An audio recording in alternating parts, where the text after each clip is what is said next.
Hello guys and welcome to my new video, and today we're going to be looking at this week's changes for healers. Now, I wasn't sure about making this video because there isn't a whole lot of changes, which is extremely disappointing in my opinion, but I also wanted to test some of the healers on PTR, test the changes, see how they feel, and here is the video. So let's go and get started. And now let's go to Druid. And Blizzard did address Lycaris meditation because there is somewhat of a degenerate playstyle with Skull Bash and min-maxing your stats that you gain from different forms, and I'm happy Blizzard is addressing that because it could have some really bad implications in terms of gameplay, and it's important. And in terms of specific Resto Druid changes, Master Shapeshifter now refunds 30% less mana from caster form spells. Now keep in mind, I've done a lot of Mythic Plus testing, and I've mainly been testing Mythic Plus. With Resto Druid, I've been running that Wild Stalker, that Kitty Weaving build, and I've been running Liveliness. I'm not even running Master Shapeshifter, and I don't really have a whole lot of mana issues. But as you can see, they are trying to tone down Master Shapeshifter, and you'll see a lot of these mana changes this week. I would consider this week to be like a mana tuning, and I think Blizzard actually missed the point for a lot of the healers, but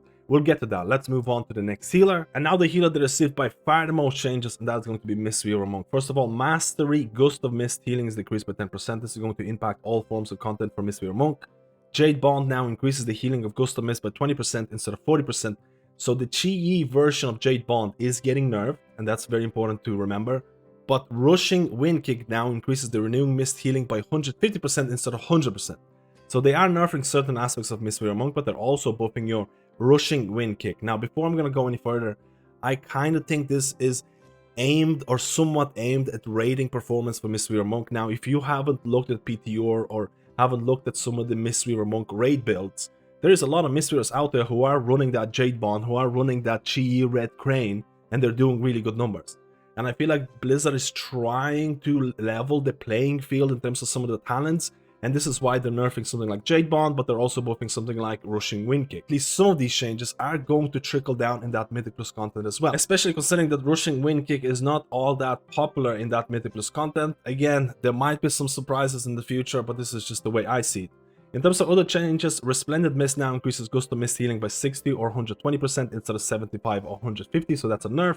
And Mana Tea now refunds 15% less mana, which is also a nerf for Mistweaver Monk in all forms of content. And I think it's going to be very interesting to see how this is going to trickle down in that raiding content in terms of what is going to be the best raiding build. Again, I didn't test Mistweaver Monk that much in raids, but I've looked through a lot of logs, and there's a lot of different builds, there's a lot of different kind of optimization going around, and we'll have to see how this is going to trickle down in raiding. As I mentioned, some of these nerfs are also going to trickle down in Mythic Plus, and I did test Mistweaver Monk on this week's PTR, and I honestly didn't even notice the mana T changes at all, because I still feel like your mana consumption as a monk or Mistweaver Monk is still excellent, but maybe I will feel it more when I'm doing higher keys. Now, I did test out multiple different dungeons with Mistweaver Monk this week, and I still felt like your output in terms of HPS, in terms of DPS is still very high.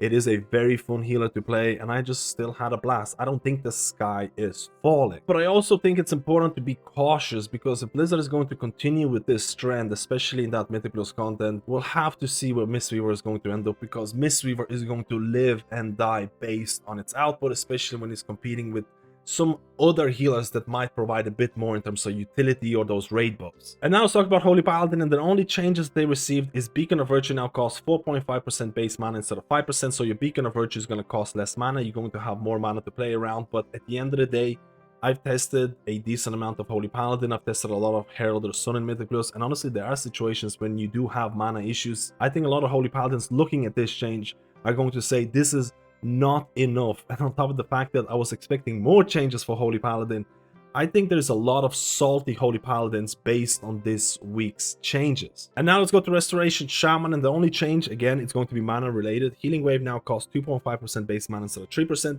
and the developer's note is we're making an adjustment to the cost of Healing Wave to solidify its role as mana efficient heal. Now, I know a lot of Resto Shamans have been testing PTR, they're going to take this as a kick to the teeth, because this change is far from enough. If you've been playing Resto Shaman on PTR, you're fully aware that you're going to have mana issues in Mythic Plus dungeons. I've been testing Totemic Resto Shaman a lot, and I've tested every single healer, and the amount of times that I have to drink on my Resto Shaman compared to a lot of other healers is just crazy. And I think the fact that they're reducing the mana cost of Healing Wave, which is not even used all that much in Mythic Plus content, is kind of wild. I'm not sure if Blizzard is aware of the Resto Shaman issues, and those are issues partly because you are losing that Season 1 tier set. I am relatively unhappy about the overall state of changes that happened this week, but I don't want to be too negative. Let's talk about the overall summary of these changes and my feeling towards healers. So for the summary of the video, I'm not going to hide the fact that I'm extremely disappointed with the changes they announced this week, because the time is kind of running out, and I think Blizzard was trying to adjust the mana cost for a lot of healers, but I think they kind of missed the mark by quite a lot. For example, Holy Paladin, in terms of Beacon of Virtue mana reduction, they probably should have touched Holy Shock mana reductions as well. For Resto Shaman, they should have done a lot more. And I want to go on record, I've been saying this for multiple of my videos lately. I don't think any healer needs any nerfs when it comes to that Mythic Plus content, because Mythic Plus in Season 2 is arguably harder than Season 1 in terms of the healing checks. There is an extreme amount of healing checks, and I think there's a big difference between playing certain healers when trying to meet those healing checks. So when I saw nerfs to Mistweaver monks when it comes to that Mythic Plus content, I was half expecting nerfs coming to Discipline Priest when it comes to Mythic Plus, because half the time Blizzard is going to take the path of least resistance. Nerfing 2 healers is easier than buffing all the others. But the fact that Blizzard didn't really touch Discipline Priest, the fact that Blizzard nerfed Mana Tea for Mistweaver monks, but didn't really touch any kind of mana consumption for Discipline Priest. And again, Discipline Priest throughout PTR, there were certain bugs to do with mana, but I've tested Discipline Priest this week specifically, and mana is not an issue at all. And Blizzard didn't really do anything about this. Now, I'm not calling for nerfs for Discipline Priest. I'm calling for buffs for all the other healers out there, especially when it comes to Mythic Plus. I've said this multiple times. Again, I don't want healers to burn out in Season 2 because of how many healing checks they have to meet every second trash pack. But it's always important to remember there is still time, there's always next week. But on the other hand, time is kind of running out, because once we hit that Race the World First, Blizzard tends to kind of halt balancing until Race the World First is over. And at the end of the day, I still want aura buffs for a lot of healers out there. I'm not sure what Blizzard is going to do with Holy Priest Prayer of Healing. I haven't seen anything being addressed in the last couple of weeks. And in terms of mana management, the buffs that we received this week are extremely pitiful. And like I said, almost a kick to the teeth, because I actually really want to encourage you to log on to PTR, do some of these PTR dungeons, try and play something like a Resto Shaman. Again, I've been doing a lot of Totemic Resto Shaman, try and play Discipline Priest, try and play Mistweaver Monk, and compare the mana consumptions of those healers.